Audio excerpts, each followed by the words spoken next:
Diolch, Llywydd. Figures today show that hate crime has risen by 29%, and I believe that is a record rise in England and Wales. And I'm sure that the vast majority of fair-minded people in this chamber, in our communities and our country, will agree that this is unacceptable. All of us here have a duty to speak up, stand up and take action to challenge and combat prejudice and hate wherever and to whom it rears its ugly head. I've spoken previously in this place on this same issue, and I've made clear that there can be no hierarchy of hate. However, today I'd like to focus my contribution on bullying and particularly the rise of online abuse.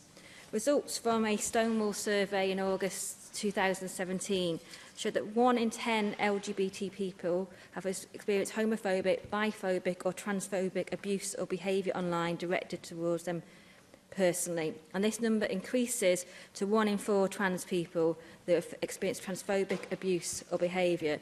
And half of all LGBT people have witnessed homophobic, biphobic and transphobic abuse or behaviour online that was not directed towards them in the last month. I'm sure members in here will be aware that there's something about social media that seems to make people think that they can say and do whatever they want without fear or thought for the implications. And I just want to bring it home a little bit to illustrate a bit closer to home for members here.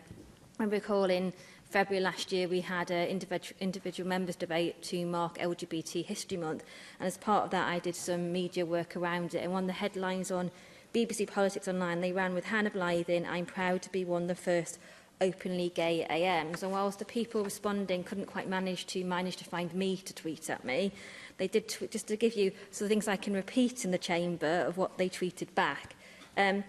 Why do people think that the vast majority care what their sexual preferences are? How does that make you a better AM? And I am utterly disinterested. Identity politics is so boring. Who cares who she sleeps with? Like, my absolute favourite, and I say this with a hint of sarcasm, was somebody here saying, well, this is England. But the reason why I highlight these cases is because I think it's, you know, I put myself up there in public life and I've made a decision to be open about who I am because I think visibility is important. But I think we also have a responsibility to call out these things, because when I think what is banter and humour to one person can have hurt and have consequences to another.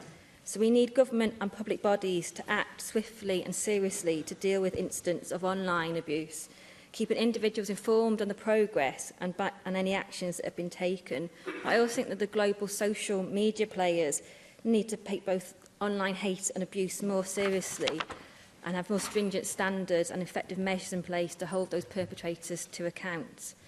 Government and other stakeholders need to work together with the police to develop more effective responses to hate online, and in consultation with the people that are impacted and the organisations there that to support them. I think we all need to get tougher on allowing this space for hate to fester and flourish online.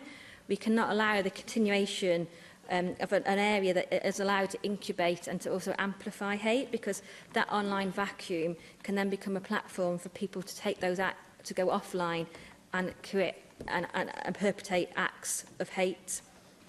On that, I'm sure I'm not alone in being troubled that we are becoming less tolerant of others, with a definite shift downwards in the tone in terms of debate. And I have to say, this is not about political correctness.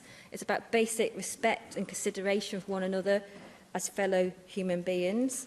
And I think, you know, we must acknowledge and act on why people perhaps feel alienated and distant from the political system. I think a lot of that is economic factors underneath it. But I don't think we shouldn't be clear. That does not mean we should sink to the lowest common denominator and allow that as an excuse to scapegoat and hit out at the most vulnerable in our society, pitching communities and groups against one another.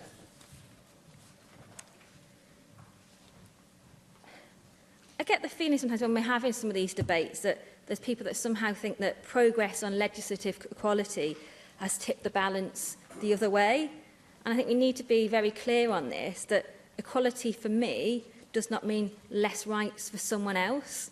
Equality, by its very dictionary definition, is a state of being equal, especially in status, rights or opportunities. And we need to remember that, and we need to always speak out in support of that. So this Thursday, I will be speaking at an event at St Asaph Cathedral to mark 50 years since the decriminalisation of homosexuality. The event will provide an opportunity to look at our history and hope for the future. My contribution will be looking at the future and the Wales and the world we hope to one day live in, a future Wales and world where I hope each and every one of us can live our lives as we are, for who we are, free from fear, prejudice and hate. And the onus is on each and every one of us to make this a reality. So let us lead in speaking out, stepping up and stamping out hate and discrimination. Diolch yn fawr. Neil Hammond.